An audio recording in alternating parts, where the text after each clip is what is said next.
MQM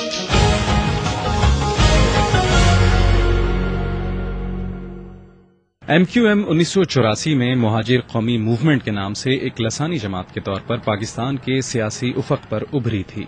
جب ملک کا اقتدار جنرل ضیاء الحق کے قبضے میں تھا اور یونیورسٹیوں میں طلبہ یونینوں پر پابندی کو کچھ وقت ہی گزرا تھا۔ پارٹی کے قیام کے بعد الطاف حسین اس کے قائد تحریک اور عظیم احمد طارق چیئرمین قرار پائے۔ اس سے پہلے یہ جماعت 1978 سے آل پاکستان مہاجر اسٹوڈنٹس آرگنائزیشن یا APMSO کے نام سے موجود تو تھی، لیکن طلبہ تنظیم ہونے کی بنا پر اس کا دائرہ کار صرف کراچی یونیورسٹی تک محدود تھا۔ MQM کے قیام کا بنیادی مقصد صوبہ سندھ میں آباد اردو بولنے والے ان لوگوں کے حقوق کا دفاع کرنا بتایا گیا تھا جو 1947 کے بعد ہندوستان سے ہجرت کر کے آئے تھے، اور انہیں سرکاری طور پر 1951 کی مردم شماری میں مہاجر کہا گیا تھا۔ جی مہاجر کا نعرہ بلند کرنے والی MQM کا سیاسی فلسفہ کراچی اور حیدرآباد کی مذہبی جماعتوں کی جانب جھکاؤ والی سیاست میں بالکل نیا تھا۔ اگست 1986 میں بے نظیر بھٹو کی پاکستان واپسی کے 4 ماہ بعد MQM نے کراچی میں عظیم الشان جلسہ عام منعقد کر کے پہلی بار اپنی عوامی طاقت کا مظاہرہ کیا، اور سندھ میں پہلی بار پنجابی اسٹیبلشمنٹ کے خلاف سندھیوں اور مہاجروں کے درمیان مفاہمت کے لیے تجاویز سامنے آئیں۔ یہی وہ دور تھا جب حقوق یا موت، شیشہ نہیں فولاد ہیں، ہم مہاجر کی اولاد ہیں، ہم سے جو ٹکرائے گا وہ لال بتی جائے گا جیسے نعروں سے کراچی اور حیدرآباد کی دیواریں رنگی ہوئی نظر آتی تھیں۔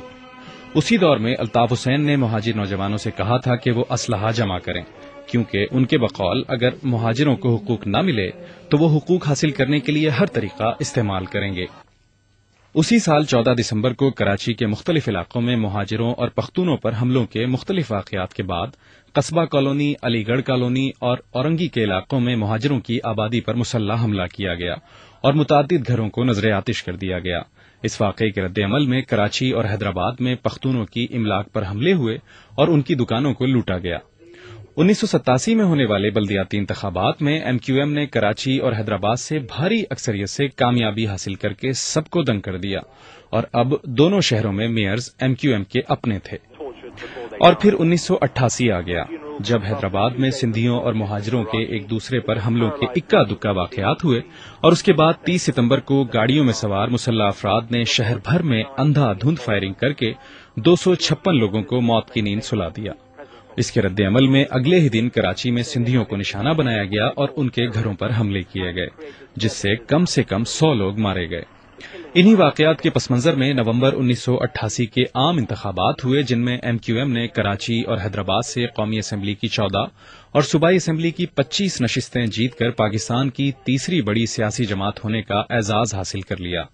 الیکشن میں سب سے زیادہ نشستیں جیتنے والی پیپلز پارٹی نے MQM سے شراکت اقتدار کے لیے اتحاد تو کیا، لیکن یہ اتحاد 1 سال بھی نہیں چل سکا، اور 1989 میں MQM احتجاجاً حکومت سے علیحدہ ہو گئی۔ اس واقعے کے بعد سندھ میں ایک بار پھر لسانی فسادات شروع ہو گئے، جس کے دوران سندھیوں کی شہروں سے دیہات اور مہاجر خاندانوں کی دیہاتوں سے شہروں میں بڑے پیمانے پر نقل مکانی ہوئی۔ 1990 میں MQM پھر خبروں میں تھی، جب بے نظیر بھٹو کے دور حکومت میں MQM پر دہشت گردی کا الزام لگاتے ہوئے حیدرآباد میں واقع MQM کے گڑھ پکا قلعہ میں سیکیورٹی فورسز نے آپریشن کیا، جس میں بچوں اور عورتوں سمیت 60 لوگ مارے گئے۔ اس آپریشن کے چند ماہ بعد ہی اس وقت کے صدر غلام اسحاق خان نے بے نظیر بھٹو کی حکومت کو برطرف کر دیا۔ What is happening in Karachi is not the result of the